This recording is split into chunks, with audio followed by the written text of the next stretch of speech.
A continuación, Poder Ciudadano.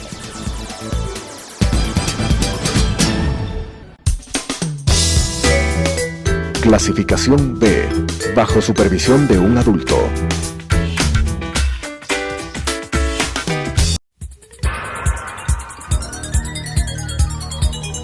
Las opiniones vertidas en este espacio por la producción y dirección del programa son de exclusiva responsabilidad de sus autores y de quienes intervienen en ellos.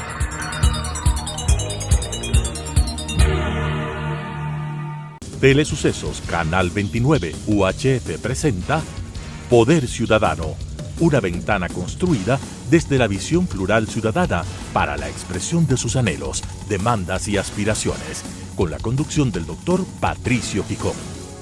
Poder Ciudadano. Saludos cordiales.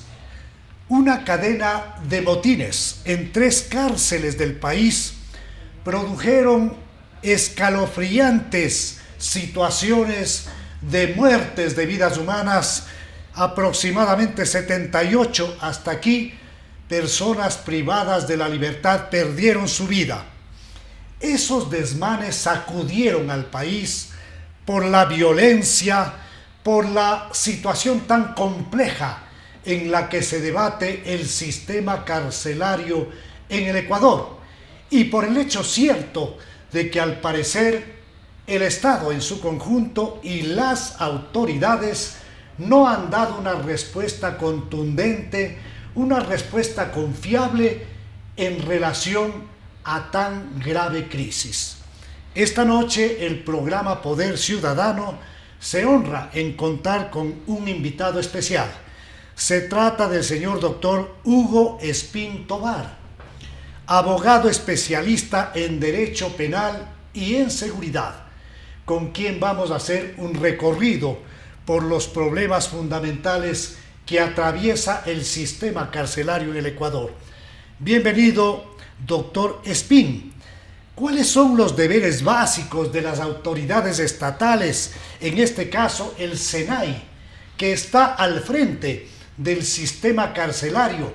En definitiva, ¿cuáles son las tareas que deben cumplir y cuáles son las obligaciones de las autoridades en función de no solamente el mantenimiento de la seguridad de un sistema carcelario, sino de dar políticas en función de rehabilitación social, que son diferentes de mantener a grupos humanos encarcelados? Buenas noches y bienvenido. Doctor, primero, muy buenas noches a usted, a todos los ciudadanos que nos escuchan. Realmente lo que sucedió el 23 de febrero del 2021 no tiene un parangón histórico en las cárceles ecuatorianas. Las cárceles perdieron ese concepto de ser bodegas humanas y se creó un nuevo concepto de centros de rehabilitación social, precisamente bajo la premisa del artículo 35 de la Constitución, que establece que las personas privadas de la libertad se encuentran en un sistema de doble vulneración. Dependen en su seguridad y en su integridad física al 100% de lo que el Estado les provea, inclusive la alimentación, la forma de vivienda interna, las condiciones y garantías de seguridad en todos los aspectos humanos, psicológicos, físicos, inclusive de la integridad sexual, están garantizadas por el Estado. Ese es el principio fundamental de un centro de rehabilitación. Es el Estado, en definitiva, el garante de la seguridad y de la vida de los reclusos. Es el garante y de hecho existen tratados internacionales que así lo determinan. Y dentro de estas garantías, la garantía fundamental es precisamente la de la integridad física. Uno de los elementos que es el eje fundamental para la estructura de los centros de rehabilitación social es poder hacer una clasificación adecuada de los reclusos, de las personas privadas de la libertad, y tratar de que se mantengan niveles de convivencia y de armonía en el tema de la rehabilitación y de la privación de la libertad. ¿Cómo no? Doctor, ¿cuándo se crea el SNAI? ¿Y cuáles son, en definitiva, las responsabilidades de este organismo frente al caos que se vivió en los últimos días? La Secretaría como tal se crea en el gobierno anterior, en el gobierno del presidente Correa, en el que se empieza a cambiar el concepto y el Ministerio de Justicia asume la responsabilidad del manejo de las cárceles. Se estructura una forma en la cual la rehabilitación social se convierte en uno de los ejes fundamentales para llevar adelante procesos de reinserción de las personas privadas de la libertad, entendiendo que también el Código Orgánico Integral Penal incrementó tanto las penas en cuanto a duración, como también nuevos delitos que implicaban el incremento de la población carcelaria. ¿Esta es una secretaría independiente o tiene relación con algún otro organismo estatal? Tenía relación directa con el Ministerio de Justicia y tiene una relación directa con el Ministerio de Gobierno e Interior. Básicamente realiza una especie de coordinación con diferentes entidades del sector público justamente para llevar adelante procesos de rehabilitación social.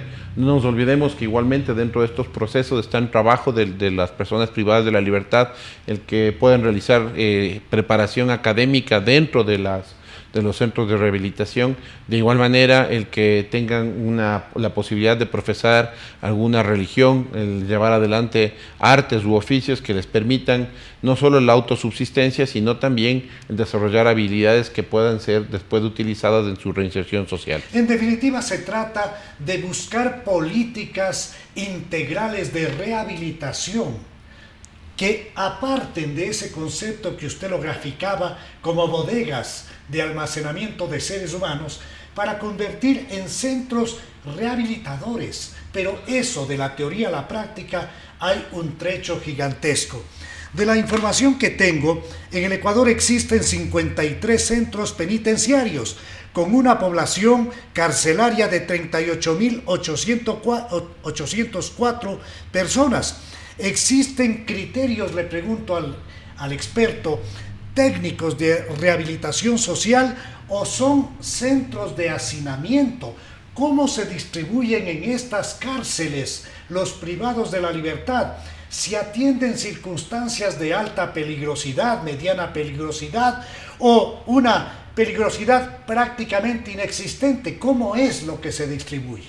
Bueno, realmente uno de los mayores problemas que se evidenciaron, y de hecho hace poco estuvieron en diferentes programas de televisión quienes son miembros del SNAI, del grupo de los guías penitenciarios o de los agentes de control de la seguridad penitenciaria, que están categorizados como tal en el COESCOP, en el Código Orgánico de Entidades de Seguridad y Orden Ciudadano Públicos, que llevan adelante la capacitación y el manejo para poder manejar a las personas privadas de la libertad. Y uno de los elementos de los centros de rehabilitación es precisamente el poder llevar adelante esta clasificación por peligrosidad, el poder establecer que quienes tienen conductas violentas tengan que ser separados, inclusive trasladados a diferentes centros de rehabilitación para garantizar la convivencia de los demás reclusos. Porque es evidente que una persona que se encuentra aislada, privada de toda forma de defensa, que no sea la que el Estado le provee, si se encuentra rodeado de personas violentas y más aún de pandillas o de grupos violentos al interior de las cárceles, va a haber enfrentamientos y estos enfrentamientos terminan con las lamentables consecuencias que ya las hemos vivenciado. Nunca se había vivido en el Ecuador o expuesto, creo que en Latinoamérica, una situación tan violenta como la que sucedió el 23 de febrero. Por eso yo la había calificado como una barbarie. Y una barbarie que tiene varias aristas. En su momento tendrá que analizar Fiscalía, porque yo creo que en este momento ya lleva adelante una investigación previa.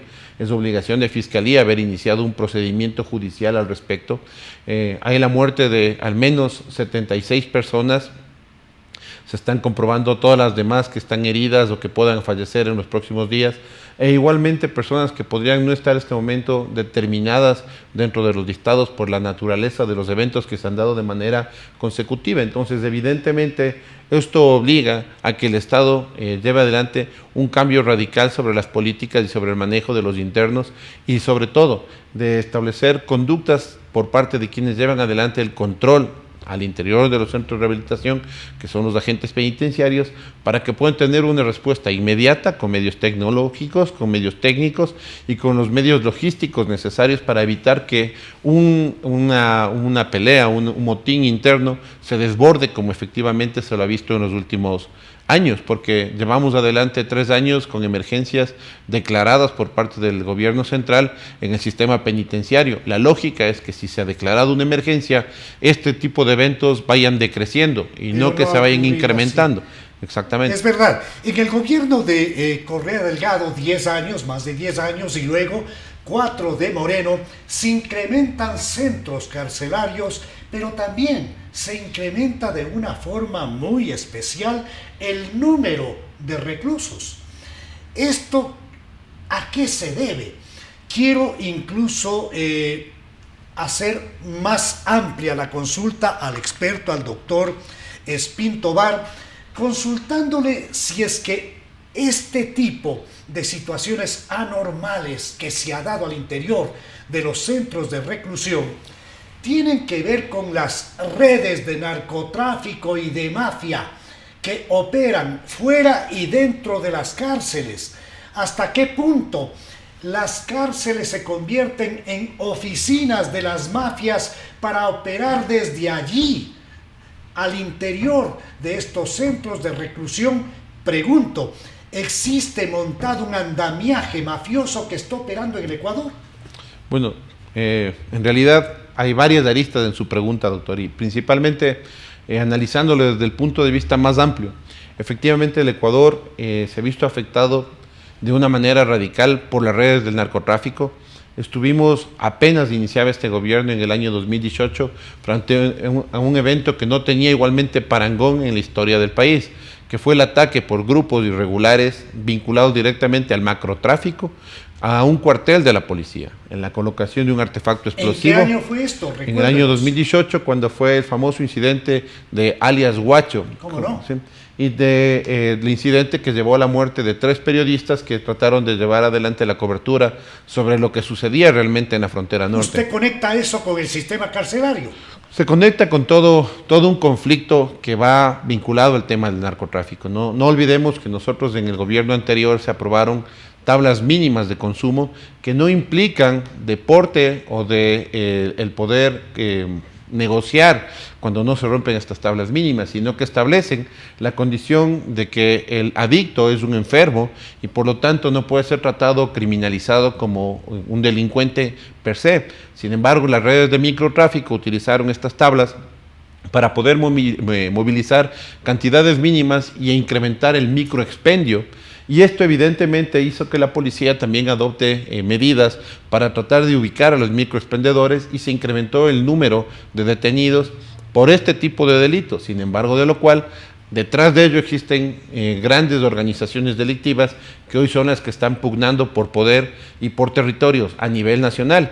En los últimos incidentes nosotros escuchamos tanto por la vía de todas las noticias que se expusieron, cuanto por las mismas exposiciones dadas por las principales autoridades, del director del centro del SNAI, como del ministro del Interior y del mismo comandante general de la policía, que hacían referencia a la existencia de estos grupos vinculados a redes de micro y macrotráfico que estaban pugnando por territorios y que la muerte de alias JL, alias Rasquiña, en diciembre del año 2020, era uno de los desencadenantes de la violencia que se dio últimamente en las cárceles. Pero doctor Espín, ¿esto no conlleva la hipótesis de que el Estado le declara al país su incompetencia e imposibilidad de resolver el tema de la organización adecuada de un sistema de rehabilitación social?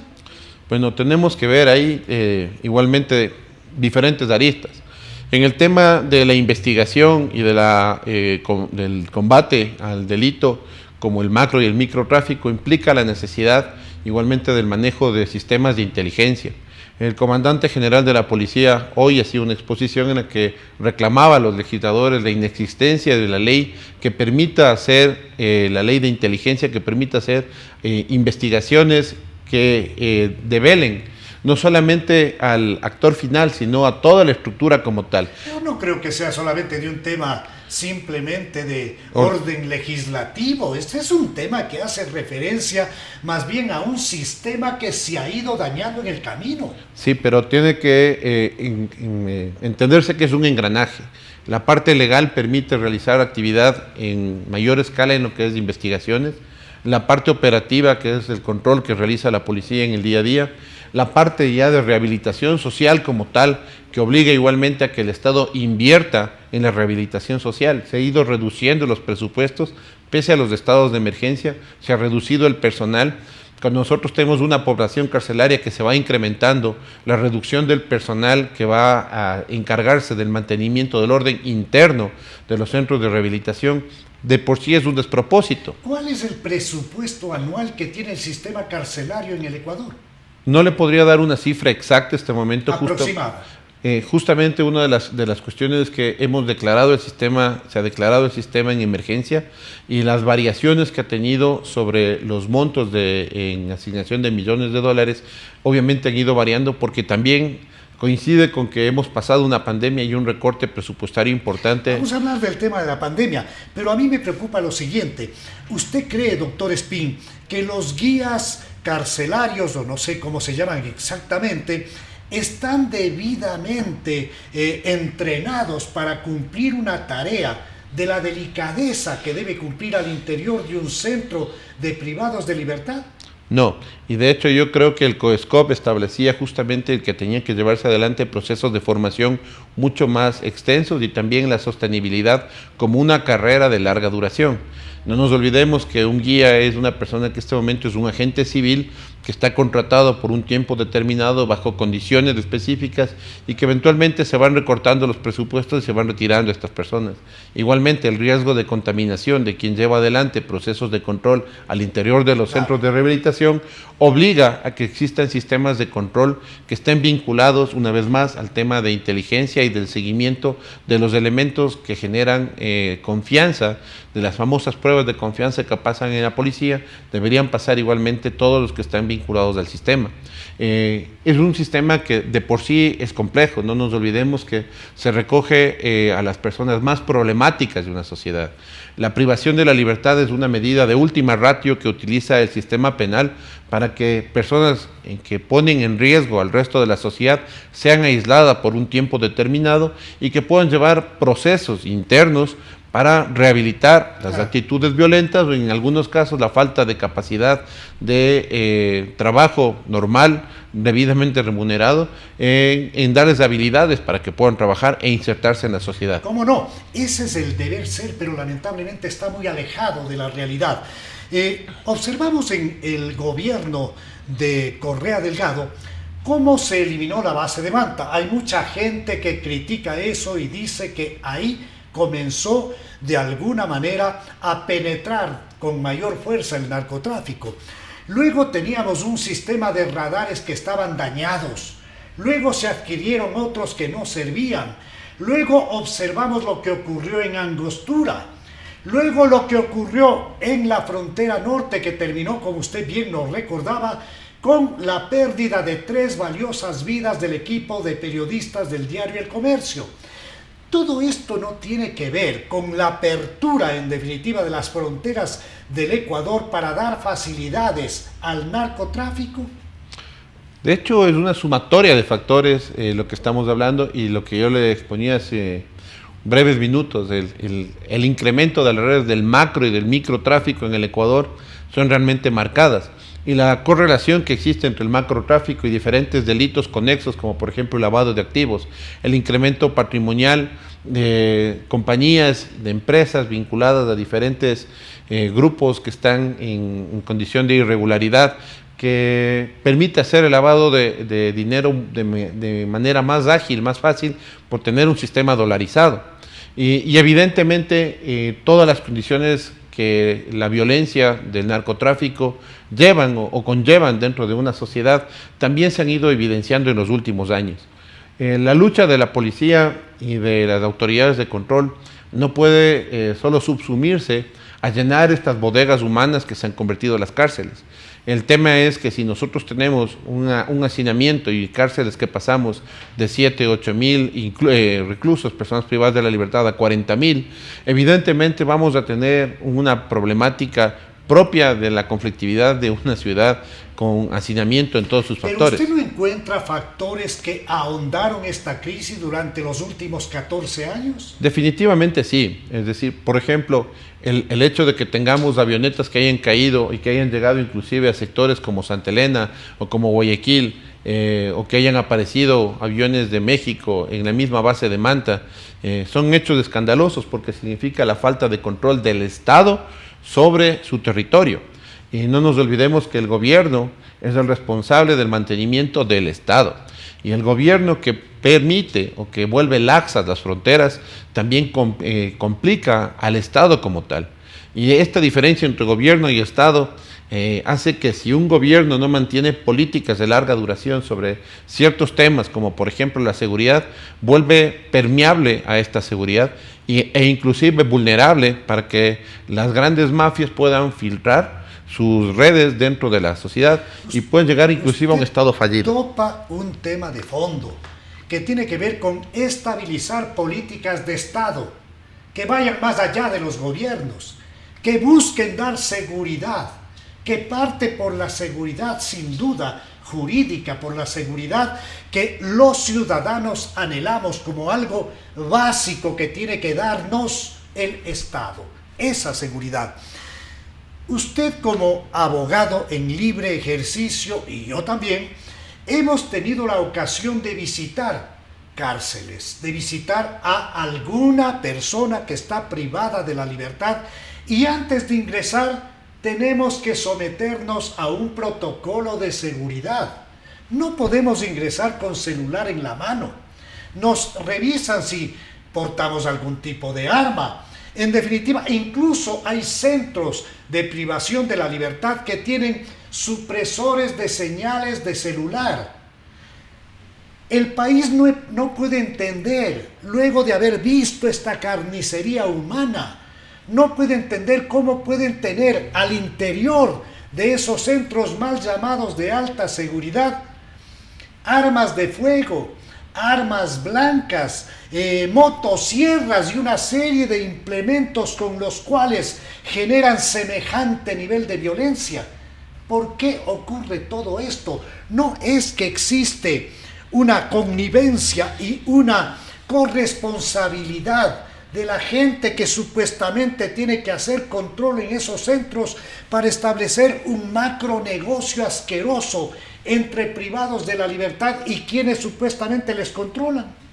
Efectivamente sí, y de hecho ha habido en los últimos años varios miembros tanto de los agentes penitenciarios cuanto de los mismos policías que han sido detenidos con fines investigativos por este tipo de ingreso de diferentes artículos. No hay que olvidarse de una situación. Hace 2 días veía un Twitter del señor presidente de la República, del licenciado Lenín Moreno, que decía que se había conseguido la entrega voluntaria de armas dentro del centro del Turi, y que esto implicaba... Entrega voluntaria. Exacto. Es una burla. Y esto implicaba justamente el que había la buena voluntad de los detenidos para disminuir la violencia. En realidad esto a mí me suena a una verdadera herejía jurídica porque es una evidencia de la falta del deber objetivo de cuidado que tienen quienes están obligados a controlar y mantener el control al interior de los centros. Porque el que haya una entrega voluntaria de armas significa que no se realizaron todos los controles necesarios para que ninguna de esas armas o entren ingresen a los centros o sean forjadas en los centros. Porque tan peligrosas son las armas que ingresan como las que se forjan al interior. Y es para eso que existen sistemas de control e inclusive las mismas requisas que hoy se han puesto en boga. Ayer entraron 1.500 policías de Alturi para realizar un macro registro de los privados de la libertad, donde se encontraron nuevamente novedades y entre ellos armas de fuego y demás. El punto es cómo las autoridades no han efectuado acciones de control reales que eviten que estas armas que fueron entregadas voluntariamente hayan entrado primero a los centros de privación. Segundo, ¿cómo es posible que haya una entrega voluntaria, entre comillas, cuando esto se constituye en sí mismo en un delito, porque el ingreso o el uso o el preparar armas dentro de un centro de rehabilitación está penado por el Código Orgánico Integral Penal. Muy grave, doctor Espín. Le agradezco por su colaboración y participación muy valiosa en este programa y quiero dejarle a usted para que en pocos minutos nos diga, como profesional experto en materias penales y de seguridad, ¿cuál es su visión? ¿Cómo podemos reparar este asunto? Bueno, es un proceso bastante complejo que infiere tener en consideración primero la obligación del Estado de invertir lo que se debe invertir para la rehabilitación social real, que en algún momento implica no solamente la rehabilitación de los centros, el establecer filtros de ingreso y salidas que no vulneren derechos inclusive de los familiares. Aún se siguen practicando revisiones físicas de las mujeres que son ultrajantes, que son denigrantes y que podrían ser fácilmente manejados con sistemas de rayos X y una serie de alternativas tecnológicas. ¿Usted cree que la policía debería regresar al menos por un tiempo determinado hasta retomar el control de esos centros? La policía tiene que mantener, y es su obligación, mantener el control externo, es decir, evitar las evasiones dentro de los centros. Pero bajo ningún concepto, quien pone adentro a un detenido, quien los detiene, debería ser quien ejerce el control o el mantenimiento de estas personas, por un principio básico de separación de obligaciones y de poderes. El tema es que quien tiene la obligación, que son los agentes penitenciarios, tienen que cumplir con su obligación y no puede ser suplido. Inclusive el ejército ha sido desplegado en varias ocasiones por las emergencias penitenciarias y no ha cumplido ninguna tarea más allá de la presencia militar en las partes exteriores. Qué grato haber contado en esta noche con la compañía y con los criterios del doctor Hugo Espín Tovar, experto en materias penales y además en seguridad. Con ustedes nos volvemos a encontrar en la señal de Telesucesos el próximo viernes a las 21 horas y el domingo a las 21:30. Una buena noche. Las opiniones vertidas en este espacio por la producción y dirección del programa son de exclusiva responsabilidad de sus autores y de quienes intervienen en ellos.